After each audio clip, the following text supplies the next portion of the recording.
Guys देखो finally यहाँ पर 12 जुलाई को इंडियन 2 मूवी यानी हिंदुस्तान 2 भी बोल लो आने वाली है कमल हसन की। तो उससे पहले मैंने सोचा कि भाई साहब 1996 में जो इसका पार्ट 1 रिलीज हुआ तो उसको देख लीजिए। तो अभी इस वीडियो को अंदर देखो मैं पूरा का पूरा स्टोरी नहीं बोलने वाला क्योंकि भाई साहब मूवी 3 घंटे के आसपास की है। तो भाई मैं आपको बेसिक सा चीज बता देता हूँ कि उस मूवी के अंदर क्या क्या दिखाया गया। तो भाई साहब जो 2 होगा ना उसमें आपको क्या क्या देखने को मिल सकता है। ट्रेलर आप लोगों ने देखा है और 2 दिन या 3 दिन के बाद भाई साहब मूवी भी आ जाएगी। अब देखो कहानी जो स्टार्ट होती है ना भाई साहब वो एकदम पुराने जमाने की कहानी स्टार्ट होती है, जहां पर भाई हर इंसान अपनी कोई ना कोई काम करवाने के लिए गवर्नमेंट ऑफिस के चक्कर काटता है और किसी का भी काम होता नहीं है बिना पैसे के। कोई 100 रुपया लेता है, कोई 200 रुपये, कोई 50 रुपये, हर जगह मतलब घूस ही चल रहा है भाई साहब। तो ये सारा चीज देखकर भाई साहब एक बंदा आता है जिसका एज रहता है 75 साल है। उसकी कहानी के बारे में बताऊंगा आगे। 75 साल का एज रहता है भाई साहब। अब वो बंदा चाहता है कि भाई पूरी की पूरी सिस्टम को चेंज करना, पूरा का पूरा इंडिया को चेंज करना चाहता है। तो भाई वो धीरे धीरे भाई एक एक करके सबको मारने लगता है और भाई पुलिस इस केस को इन्वेस्टिगेशन करती है कि भाई एक्चुअली में कौन मार रहा है। तो बहुत सारे लोगों को मारने के बाद तब धीरे धीरे पुलिस उस तक पहुंच पाती है और जब पहुंचती है तो हम लोगों को पता चलता है कि भाई ये जो बंदा है ये एक टाइम में भाई साहब इंडियन आर्मी में था भाई साहब और एकदम सच्चा और ईमानदार फौजी था। तो उस टाइम से उसके दिमाग में है कि भाई मेरे को घूस रिश्वत वगैरह से नफरत है। अब देखो वो बंदा जो है ना वो ये सब चीज क्यों कर रहा है, क्योंकि उसके पास में एक बहुत बड़ा भयानक घटना घटा था। उसकी बेटी भाई साहब अचानक से घर में जल गई थी और जलने के बाद से जब वो बंदा मतलब अपने वाइफ के साथ उस बॉडी को हॉस्पिटल में लेके गया, मरी नहीं थी। तो डॉक्टर को बोल रहा इलाज करो। तो डॉक्टर बोल रहे भाई साहब तुम रिपोर्ट लेके आओ, FIR लेके आओ, लेकिन अगर तुम 500 रुपया दोगे ना भाई साहब तो मैं इसको ठीक कर दूंगा, अभी मैं चेकअप करना स्टार्ट करूँ। तो भाई फिर वो ऑफिसर के पास जाते तो वो रिपोर्ट नहीं लिखता, बोलता 150 रुपया मेरे को दो।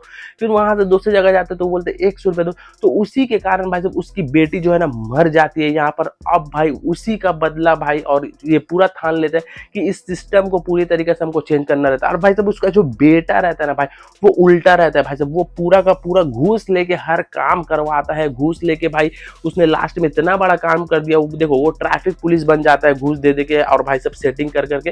अब वहां पर क्या होता है ना, उसका बेटा जो होता है एक मतलब खटारा सी बस रहती है, आप उसको सिग्नेचर कर देता है, पास कर देते हैं कि हाँ ये बस ओके आप चला सकते हैं। और उस बस की वजह से लास्ट में भाई साहब स्कूल के बहुत सारे बच्चों का एक्सीडेंट हो जाता है और सारे बच्चे मर जाते हैं। अब यहाँ पर जो कमल हसन रहते हैं ना भाई साहब अब उनका टारगेट रहता है उनका खुद का बेटा। तो भाई लास्ट में वो अपने खुद के बेटे को भी मार देते हैं और भाई साहब एयरपोर्ट में बहुत बड़ा ब्लास्ट होता है। तो पुलिस सोचती है कि भाई साहब कमल हसन जो है ना वो मर गया और भाई वो जाते जाते पूरी की पूरी हिंदुस्तान में एक ऐसा नाम करके जाते कि उनका नाम सुन के भाई साहब कोई रिश्वत नहीं लेता और सारा का सारा सिस्टम पूरा एकदम चेंज हो जाता है। उसके बाद से भाई साहब वो कोई आउट ऑफ कंट्री मतलब इंडिया से बाहर जाके शिफ्ट हो जाते हैं और फोन करते हैं पुलिस को कि भाई मैं अभी तक जिंदा हूँ और मैं फिर से वापस आ सकता हूँ अगर फिर भी कभी मतलब इंडिया में इस तरीका का बवाल हुआ या कोई घूस रिश्वत लेने का काम किया। तो देखो ये मूवी की जो स्टोरी है ना एकदम सिंपल सी है, कोई सस्पेंस वगैरह नहीं है। पहले का जमाने का जो मूवी था गाने काफी ज्यादा बड़े बड़े 6 मिनट 7 मिनट के गाने। तो उसके बाद सेकेंड पार्ट का ट्रेलर हम लोगों ने देखा कि भाई साहब अब मेरे को एक चीज समझ में नहीं आ रहा। देखो 75 साल उनका था 1996 में, तो अभी तुम मान के चलो 28 साल हो गया होगा, 28 या 27 से। तो भाई 75 साल प्लस करके दिखाएंगे मेकर्स या भाई साहब वहीं से स्टार्ट करेगी, ये चीज काफी ज्यादा कंफ्यूजन है।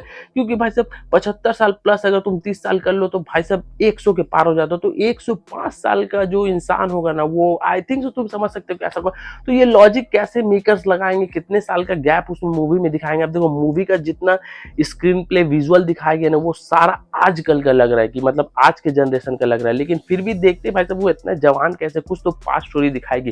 तो अगर आप लोगों ने भी नहीं देखा तो यूट्यूब पे अवेलेबल है, आप जाके देख लो। देखने से अच्छा भाई मैंने जो स्टोरी बताया वही स्टोरी है, पार्ट 2 देख लेना, आपको पूरा का पूरा क्लियर हो जाएगा। और उससे अच्छा अगर आपने अपरिचित देखा है तो भाई साहब वही थीम पे पूरी की पूरी मूवी है।